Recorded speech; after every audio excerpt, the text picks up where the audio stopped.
meditação desta noite, nós vamos tratar de mais um dos profetas esquecidos do Velho Testamento.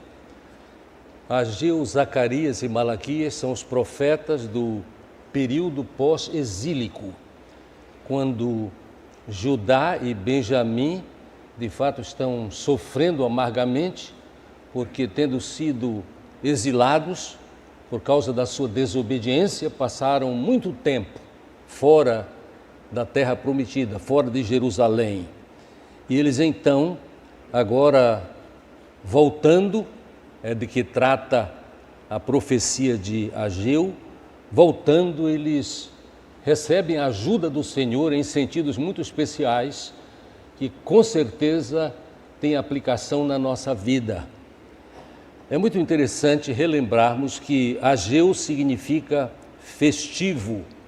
E alguns historiadores, alguns estudiosos do Velho Testamento, nesta profecia de Ageu, dizem que é provavelmente uma menção ao fato de que ele nasceu no período de uma das três principais festas do povo de Deus,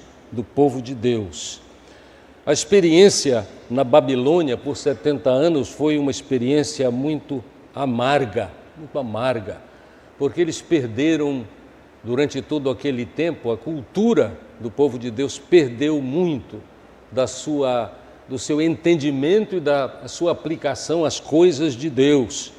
Eles foram profundamente influenciados no sentido negativo com a cultura no meio da qual eles viveram por todo este tempo. Mas Deus surpreendeu aquele povo.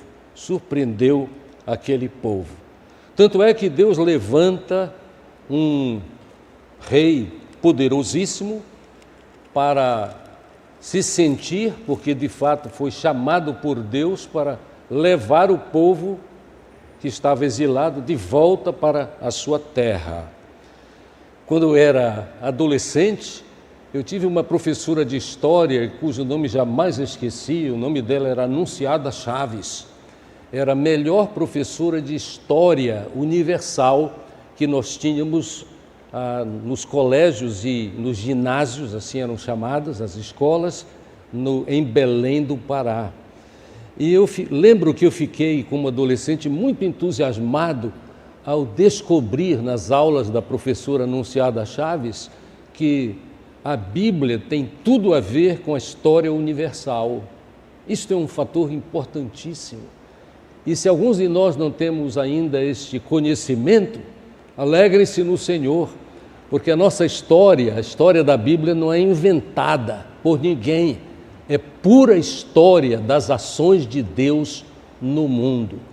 Pois bem, o livro de Esdras é o companheiro fiel da profecia que estamos apresentando hoje, especialmente em 3 pontos muito especiais. É muito interessante como começa o livro histórico de Esdras. Olhem o que diz, observem o que diz. No primeiro ano do reinado de Ciro, rei da Pérsia, a fim de que se cumprisse a palavra do Senhor falada por Jeremias, o Senhor despertou o coração de Ciro, rei da Pérsia, para redigir uma proclamação e divulgá-la em todo o seu reino nestes termos. Assim diz o rei da Pérsia: o Senhor, o Deus dos céus, deu-me todos os reinos da terra e designou-me para construir um templo para ele em Jerusalém de Judá. Interessante, não é? Mas pura verdade. Deus comanda a história. E levantou no coração de Ciro este profundo interesse. E este interesse dele vai ser cumprido. Porque vai ser cumprido no tempo devido. A história nos conta que alguns, não todos, alguns dos exilados por todo aquele tempo de grandes sofrimentos, longe da sua terra e quase esquecidos de tradições espirituais muito fundamentais, muito básicas para o povo, eles voltam para Jerusalém com esta finalidade. E, amados, a profecia de Ageu acontece então neste contexto. Está ali o povo, muito abalado com as experiências, e o acréscimo no abalo deles é porque, tendo voltado com este interesse e com esta ajuda dos poderosos para reconstruir o templo que havia sido destruído há cerca de 70 anos, eles começam com um grande ímpeto, muito entusiasmados, mas eles encontram inimigos, perturbadores, que levantaram falsas notícias a respeito deles, a respeito do caráter deste povo que havia voltado para Jerusalém com a finalidade de construir o templo. E depois de 2 anos, aquele povo que chegou tão entusiasmado, tão animado para a reconstrução do templo e de Jerusalém, eles de fato fraquejaram e começaram a se interessar por seus próprios assuntos, por seus próprios projetos.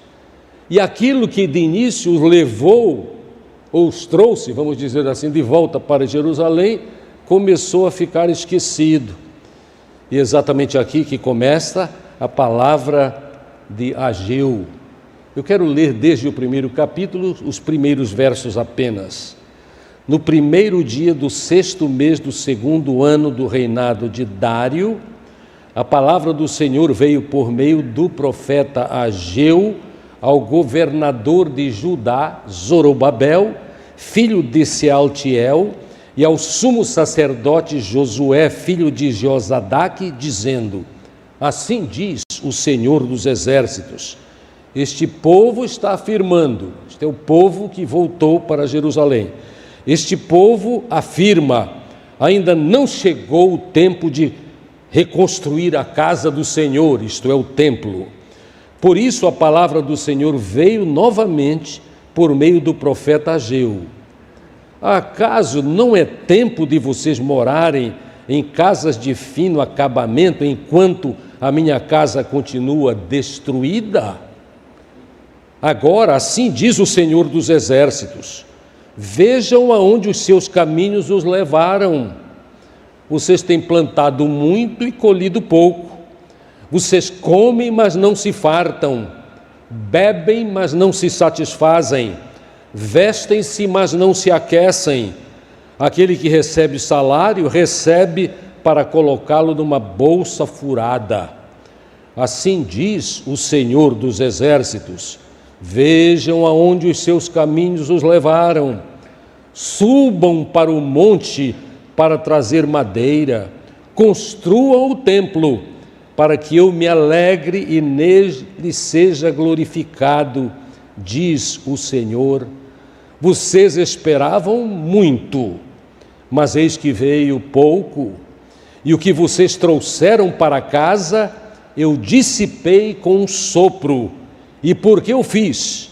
Pergunta o Senhor dos Exércitos. Por causa do meu templo, que ainda está destruído, enquanto cada um de vocês se ocupa com a sua própria casa. Nós notamos claramente que nós temos em primeiro lugar um confronto e reprovação da parte de Deus para o seu povo que é amado, mas que continua a ser conduzido. Deus quer usar o seu povo de maneira cada vez mais gloriosa, mas neste momento que é retratado nesta primeira parte de Ageu, nós encontramos que eles começaram a ficar, depois daqueles 2 anos de grande empenho, eles abandonaram.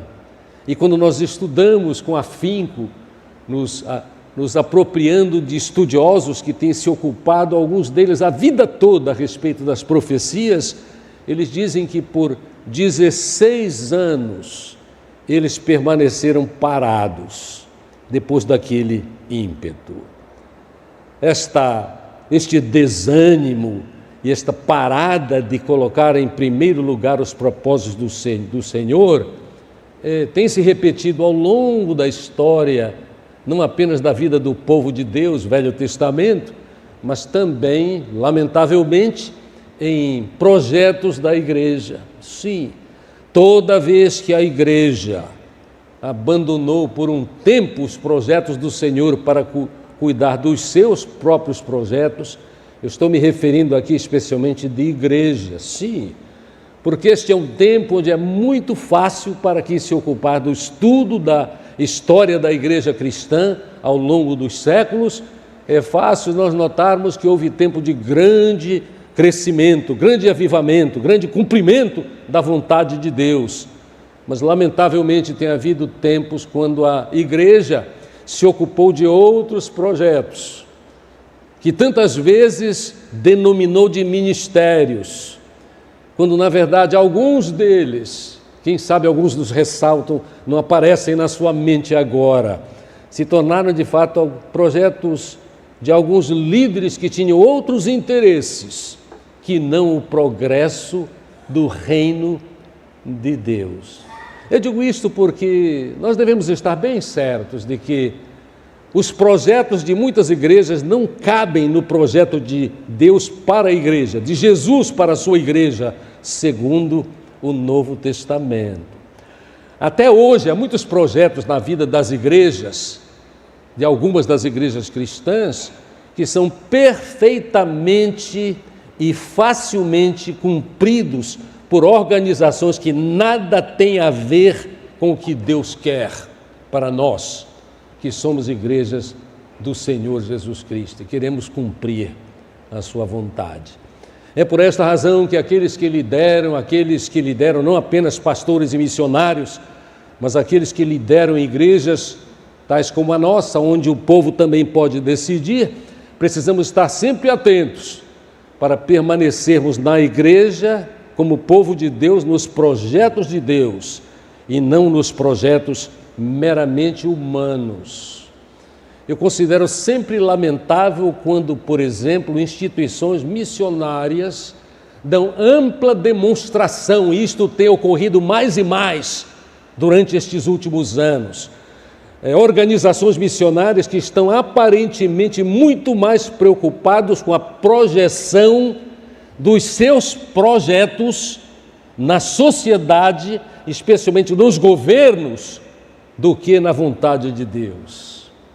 Eu poderia citar, mas poucos irmãos disso. Mas é notório. Em algumas das convenções, na Convenção Batista Brasileira, eu me refiro, que é a que eu conheço melhor, é notório que nós temos às vezes cometido este erro. Deus tenha misericórdia de nós. Existem prioridades para a obra do povo de Deus. Ageu chama atenção disso. As prioridades não podem ser egocêntricas. As prioridades têm de ser o reino de Deus, o que Deus quer que seja feito. E neste caso, é muito interessante nós reconhecermos que tinha a ver sim com a reconstrução do templo, porque templo, especialmente no Velho Testamento, antes da chegada de Jesus e as mensagens de Jesus, mas como preparação para o povo, o templo significa o quê? O templo significava a presença de Deus no meio do povo, a presença de Deus no meio do povo. E foi uma perda muito grande a experiência do povo estar longe do templo, longe da cidade na qual eles foram tão abençoados. O confronto e a reprovação de Ageu para o povo de Judá foi exatamente porque eles desagradaram a Deus, assumindo outras prioridades. E na leitura, os irmãos observaram claramente que as prioridades deles começaram a ser prioridades que tinham a ver consigo mesmos.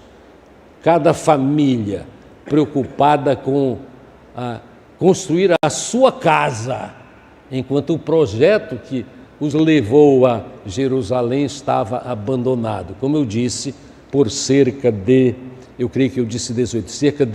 18 anos.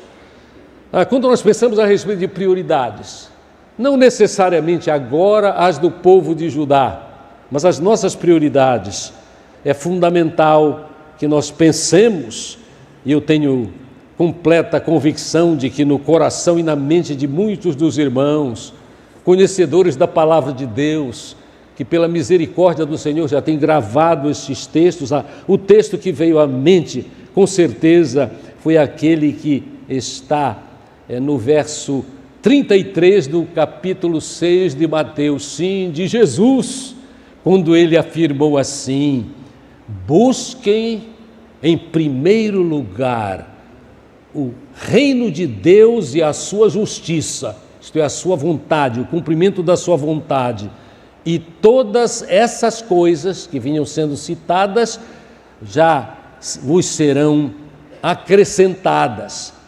Portanto, não se preocupem com o amanhã, pois o amanhã trará as suas próprias preocupações, basta a cada dia o seu próprio mal. É muito interessante buscarmos em primeiro lugar o reino de Deus, mas o restante deste texto, no verso 34, é abençoador, porque tantas vezes, devido a prioridades que assumimos e às vezes desordenadas, não só e exclusivamente por maldades, mas por mero descuido, nós começamos a trazer preocupações para nós que de fato não nos abençoam, e nós precisamos o confronto de Deus, mas mais do que isso, Ele, além de nos confrontar, assim como fez com o povo de Judá, naquela experiência dramática de ter abandonado a prioridade que Deus tinha para eles, a construção do templo, e sendo chamados à atenção, e Deus usou neste chamado de atenção duas pessoas que são apresentadas e comentadas durante esta breve profecia de Ageu, só 2 capítulos, algumas dezenas de versos apenas, mas é interessante nós notarmos que vem o confronto e a reprovação, mas imediatamente, porque Deus é assim, imediatamente Ele vem com encorajamento e bênção. E amados, que privilégio nós observarmos nesta profecia de Ageu este encorajamento. O encorajamento vem de maneira direta em palavras muito inspiradoras. Os 2 grandes líderes que vão sendo constantemente citados são Zorobabel, e algo muito especial na última parte desta mensagem sobre Zorobabel, mas também Josué, filho de Jeozadak. Então aqui está o governo religioso e também o governo religioso, a liderança religiosa, recebendo esta mensagem e passando a mensagem com vigor, com entusiasmo, para que o povo experimentasse o devido encorajamento. Então a primeira coisa que acontece, porque eles precisavam e nós precisamos também voltar às verdadeiras prioridades de Deus na nossa vida, mas logo após, imediatamente após, encorajamento. E este encorajamento começa no verso 13, em seguida. E nas palavras das Escrituras: então Ageu, o mensageiro do Senhor, trouxe esta mensagem do Senhor para o povo: eu estou com vocês, eu estou com vocês. Assim o Senhor encorajou o governador de Judá, Zorobabel, filho de Sealtiel, encorajou o sumo sacerdote Josué, filho de Jeozadak, e todo o restante do povo. E a reação é especial, porque o texto vai diretamente a esta palavra, e eles começaram a trabalhar no templo do Senhor dos Exércitos, o seu Deus. Uma das características desta profecia de Ageu, que é importantíssima e não é comum em todas as profecias, é que as datas apresentadas para cada uma dos pontos da profecia de Ageu são absolutamente precisas. E após muitos estudos, pessoas têm dado em nossos termos, quanto ao nosso calendário, as datas precisas que têm sido comprovadas por descobertas arqueológicas fabulosas que demonstram, quero citar mais uma vez, que a fé bíblica, Velho e Novo Testamento, é fé histórica. Lugares e experiências não são invenção, são palavra de Deus, que devem confirmar a nossa fé e devem nos ajudar então a pregar com destemor, com sabedoria, com grande entusiasmo, porque o nosso Deus é Deus da história, é Deus da história. Mas, amados, encorajamento tão necessário, eu estou com vocês. E o texto brota na mente, não é verdade? Eis que estou convosco todos os dias, todos os dias. Há dificuldades agora na minha e na sua vida, porque abandonamos por um tempo prioridades de Deus. Eis que estou convosco. Deus vem a nós, toca o nosso coração e nós somos reanimados para voltar àquilo que devemos ser e que devemos fazer, para que o nome de Deus, a glória de Deus seja uma realidade. Já é, mas uma realidade da qual nós fazemos parte.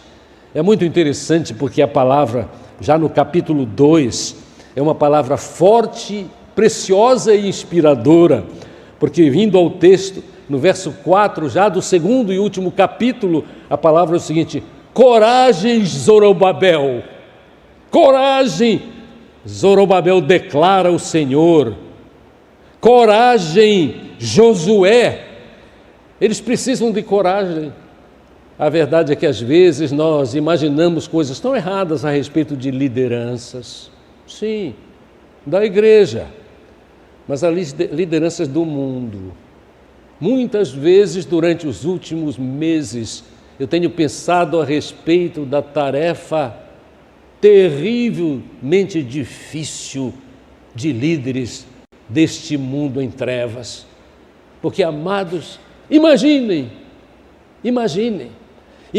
a luz da nossa experiência de liderar um serviço, um trabalho, uma firma, já é pesado.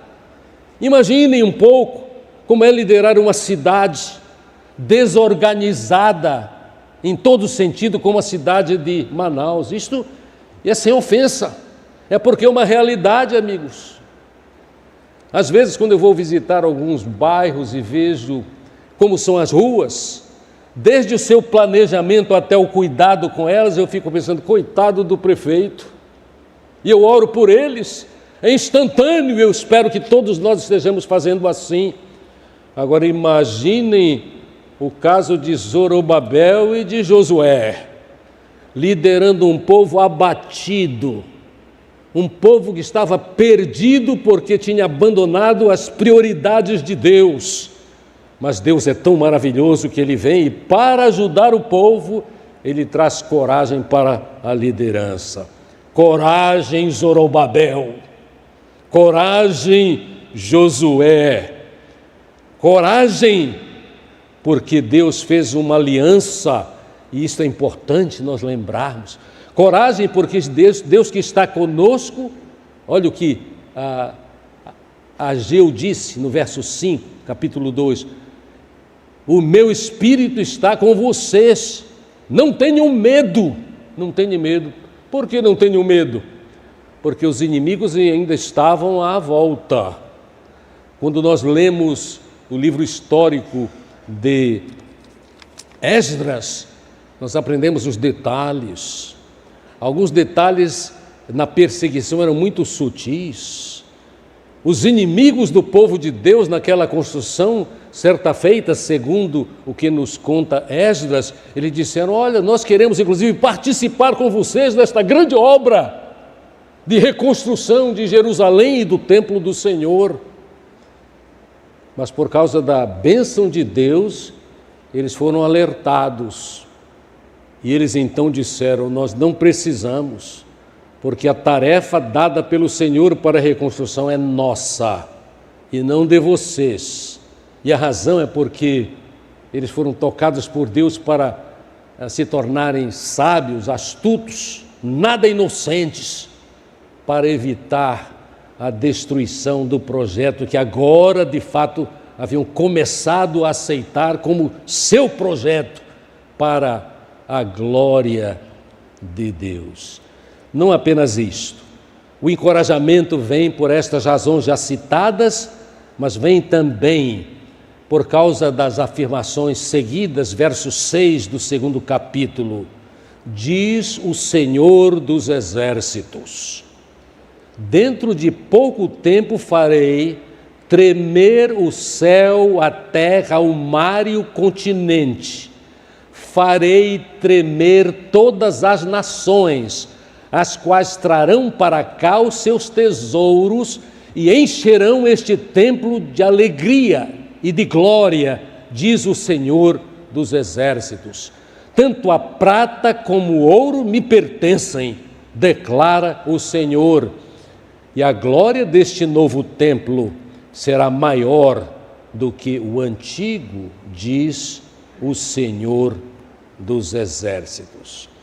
Eu quero que nós gravemos esta questão. A glória deste templo que estão reconstruindo e que vão reconstruir será maior do que a do outro templo.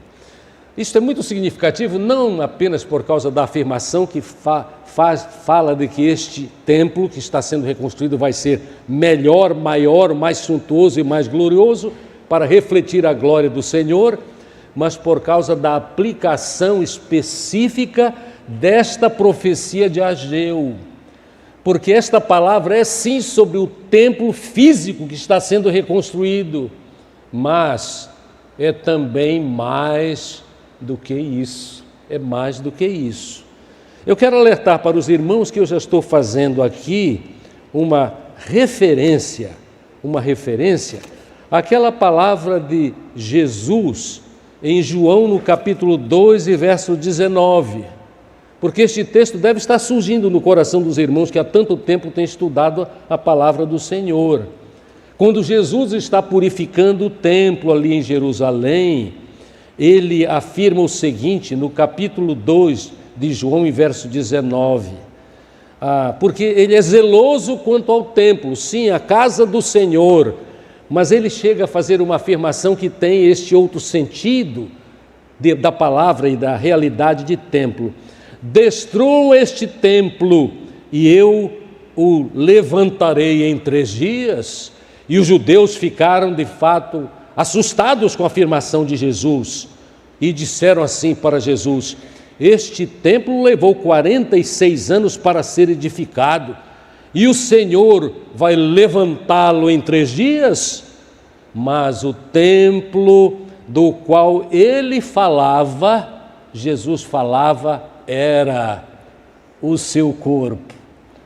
Assim, uma mensagem direta de Ageu para as obras do templo, a prioridade de cumprir a vontade de Deus na reconstrução, mas há mais a respeito disso. Há mais porque Jesus mesmo promete encher de glória o templo, e este encher de glória o templo tem a ver com as realidades que ainda vão acontecer por causa da obra de Jesus. A obra de Jesus à nossa disposição. Jesus abençoa de tantas maneiras. O verso 19 da profecia diz algo extremamente importante para nós. Ageu, capítulo 2 e verso 19. Na profecia, Deus chama a atenção de que eles vêm ainda experimentando algumas dificuldades. Tanto é que a palavra do Senhor afirma assim: até hoje a videira, a figueira e a romeira e a oliveira não têm dado fruto, mas de hoje em diante eu abençoarei vocês. Isto quer dizer, haverá fartura.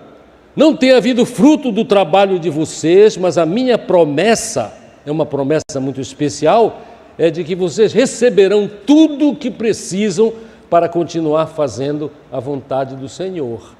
E aqui eu já quero me encaminhar para a terceira mensagem, que é a mensagem que é na realidade, uma promessa, porque as profecias têm, praticamente todas elas têm a ver com este cunho de profecia messiânica, que tem a ver com a glória de Cristo e a experiência que nós temos quando Cristo é o Senhor da nossa vida. Sim, as promessas inegavelmente têm a ver com esta realidade.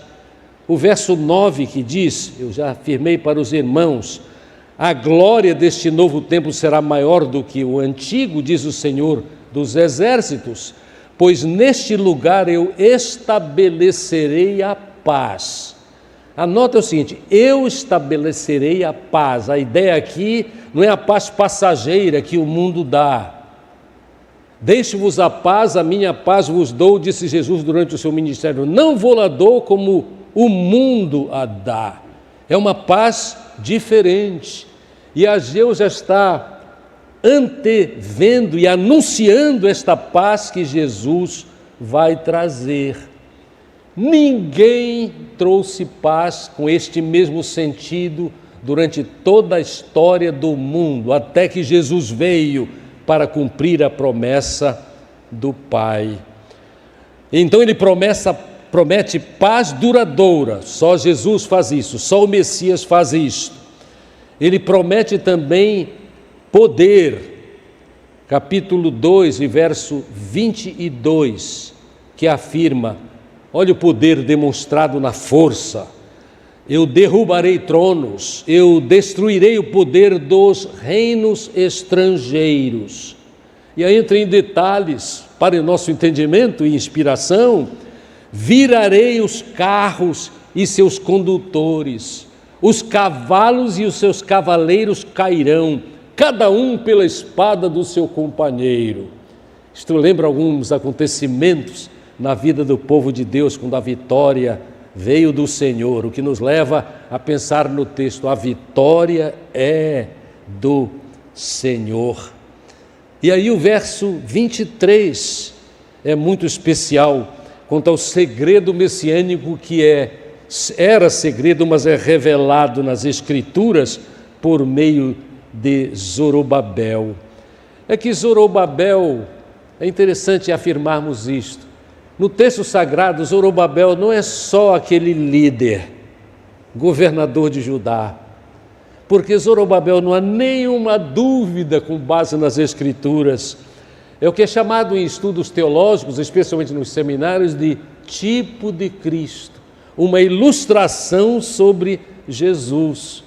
Observem só um texto impressionante neste sentido. Naquele dia, é o último verso da profecia, naquele dia declara o Senhor dos Exércitos, eu o tomarei, meu servo Zorobabel, filho de Sealtiel, declara o Senhor, e farei de você um anel de selar, porque eu tenho escolhido, declara o Senhor dos Exércitos.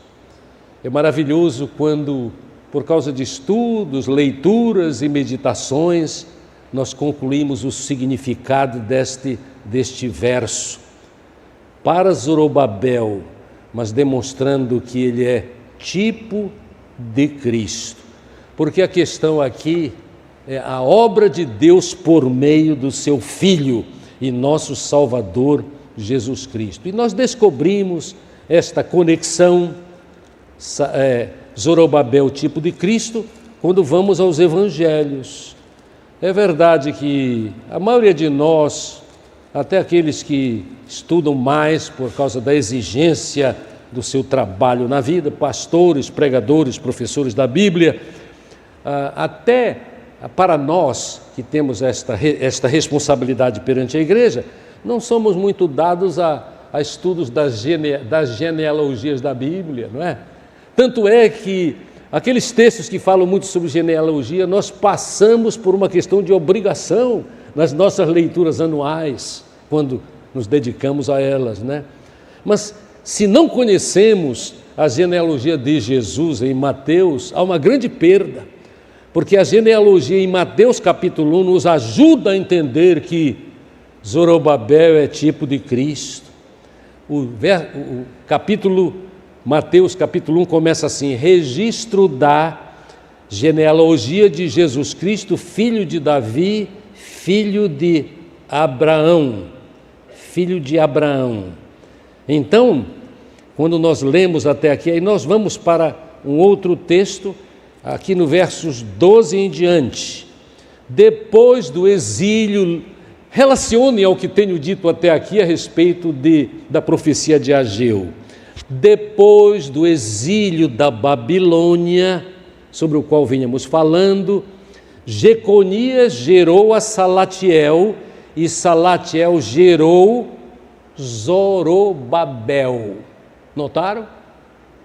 Zorobabel está na genealogia do Senhor Jesus Cristo. Leio até o verso 16. E Zorobabel gerou Abiúde, Abiúde gerou Eliaquim, Eliaquim gerou Azor. Azor gerou Sadoque, Sadoque gerou Aquim, Aquim gerou Eliúde, Eliúde gerou Eleazar, Eleazar gerou Matã, Matã gerou Jacó, e Jacó gerou José, marido de Maria, da qual nasceu Jesus, nasceu Jesus, que é chamado o Cristo. Zorobabel tem esta conexão preciosa. Ele era da linhagem de Jesus Cristo, tipo de Cristo em tantos sentidos. Abençoou o povo, encorajou o povo, mas ajudado pelo profeta Ageu, confrontou o povo, encorajou o povo, levou o povo a conhecer e cumprir a vontade de Deus. Como? Abandonando projetos pessoais para cuidar das coisas do interesse de Deus. Meus amados, é importantíssimo nós sabermos que Jesus, o nosso Senhor e Salvador, está sempre conosco. É promessa. E sempre conosco, nos ajuda confrontando os nossos deslizes e pecados, para que voltemos à bênção dos cuidados diretos de Deus, para que cumpramos a missão. Sim, Ele confronta, primeiro ponto, Ele encoraja. A palavra é tão direta, né? Coragem, Salatiel. Coragem, Josué. Coragem, povo. Me ajuda muito pensar coragem e citar o meu próprio nome. Faça isso, porque nós precisamos coragem para cumprir a vontade de Deus. Não é do conhecimento no mundo em geral a vontade de Deus, mas é do nosso conhecimento, porque pelo poder do Espírito Santo de Deus, Ele ilumina a nossa mente com as verdades que lemos e entendemos por causa da ação do Espírito, que nos faz ser espirituais e não apenas naturais. O Espírito fala ao nosso espírito a respeito do que devemos fazer para cumprir a vontade de Deus. Além do confronto e do encorajamento, a bênção da paz. Eu vos dou a minha paz vos dou, não vou-la dou como o mundo a dá. Não se turbe o vosso coração, nem tenham medo.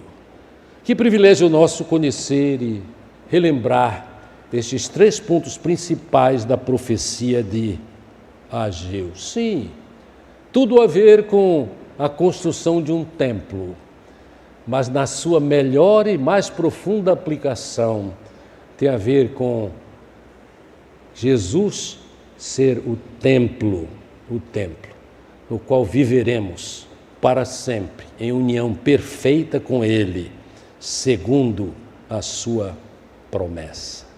Que Deus nos abençoe e tenhamos sido alertados para o fato de que alguns textos muito esquecidos, como é o caso das últimas dos últimos livros da profecia no Velho Testamento: Ageu, Zacarias e Malaquias. Eu confesso aos irmãos algo importante. Hoje de manhã, quando eu cheguei cedo, como sempre chego, e observei o diácono Adércio Silva e Costa ensinando a respeito de um profeta, eu fiquei entusiasmado no meu coração, por saber que tantos de nós continuamos a ter grande interesse em aprender estas promessas de Deus por meio dos seus enviados, os profetas. Sim, porque é maravilhoso nós sabermos sobre estas verdades. E para conhecermos bem estas verdades, precisamos nos dedicar ao estudo, para o entendimento, especialmente para o entendimento que Jesus Cristo é o prometido de Deus para o futuro, o bom futuro da nossa vida, a vida eterna. Que nós nos maravilhemos com as mensagens dos profetas, que nós nos maravilhemos com a salvação que só o Messias, que é Jesus, nos dá. Aproveitemos as oportunidades que surgirem para ensinar para algumas pessoas curiosas em nossa volta a respeito das maravilhas deste pequeno livro da profecia, Ageu. Ageu, o alegre, o festivo. Eu tenho uma outra explicação para por que ele tem este significado. É para que nós celebremos constantemente a festa de conhecermos estas verdades. Amém. Amém.